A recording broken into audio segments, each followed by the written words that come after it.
आलं म्हणजे उरलेले अर्ध्या रस्त्यातच सगळे संपले मॅटर्स. त्याच्यामुळे पक्षाच्या वतीने आम्हाला असं एक हे दिसलं की जो लॅक्युना आहे कायद्यामधला, तो लॅक्युना आम्हाला सरा भरून काढण्याची एक संधी परभणीच्या मॅटरमध्ये मिळाली. तेव्हा आम्ही पूर्णपणे हात घातला. तिला आता असताना पूर्णपणे म्हणजे यापुढे आता असताना कस्टोडियल डेथ हे विदाऊट हिअरिंग किंवा दबाव जाणार नाहीत अशी व्यवस्था आम्ही करतो.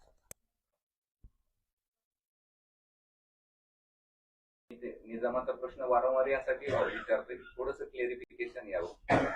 प्रत्यक्षरित्या जे आंदोलनकर्ते आहेत त्यांच्याकडे तुमचा रोख आहे का? नाही, आम्ही असताना फक्त एवढंच म्हणालोय त्याच्यामध्ये की ते जे सत्तेमध्ये आहेत महाराष्ट्राच्या, वसंतदादा आणि शंकरराव चव्हाण हे शेवटचे मी असताना मानतो की जे रयतेतल्या मराठा समाजाचे प्रतिनिधी होते.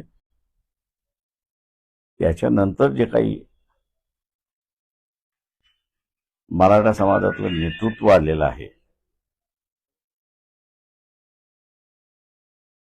हे सगळं नेतृत्व जे आहे आणि त्यांची वृत्ती ही निजामी वृत्ती आहे,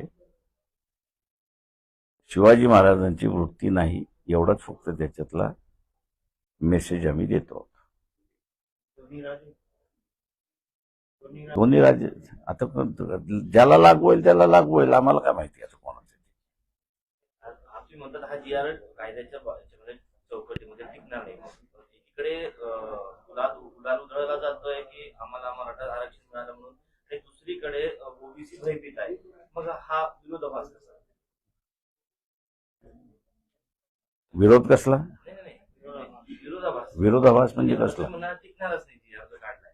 एकीकडे मराठा प्रश्न असा आहे की ज्याचं जातंय तो भयभीत राहणारच आहे आणि ज्याला मिळालंय तो आनंदित राहणारच आहे.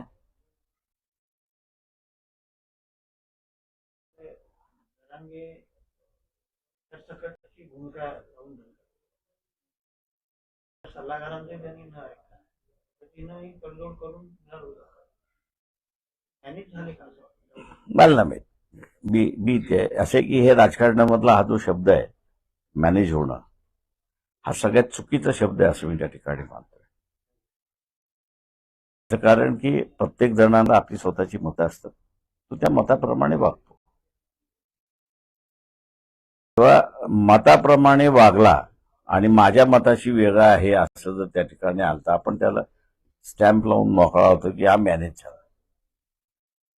ही राजकारणातली विचार करण्याची पद्धत पहिल्यांदा चुकीची असं मी त्या ठिकाणी मानतो.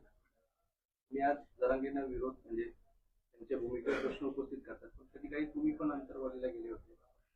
मी त्यावेळेसही त्यांना सांगितलं होतं की तुम्ही वेगळं ताट मागा आणि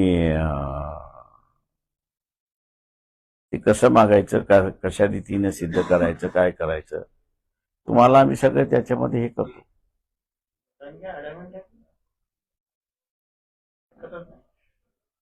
ते आता असे संघटनेने दिलेला सल्ला त्यांना मानावा लागेल. हा नाही, काही सल्लागार आहेत माहिती आहे. राजकीय सल्लागार ते मला माहित नाही. पण राजकीय सल्लागार. थँक्यू. चला, शेवटचा प्रश्न. थँक्यू. त्यांनी 17 तारखेचं अल्टिमेटम दिलंय, जे सर्व काही सरकारने सांगितलंय, त्यांची नोंदी नाहीये, त्यांनाही प्रमाणपत्र देण्यात यावं किंवा तालुक्यात एक तरी द्यावं, अन्यथा पुन्हा आंदोलनाची भूमिका स्पष्ट करणार. शासनाने ते बघून घेतील. पण 8 दिवसात भूमिका बदलली आणि भाजपाला मुंबईला बंद करून मुंबईचा दूध आणि भाजीपाला डेली नीड्स ते बंद करू. 8 दिवसात चांगलं आहे.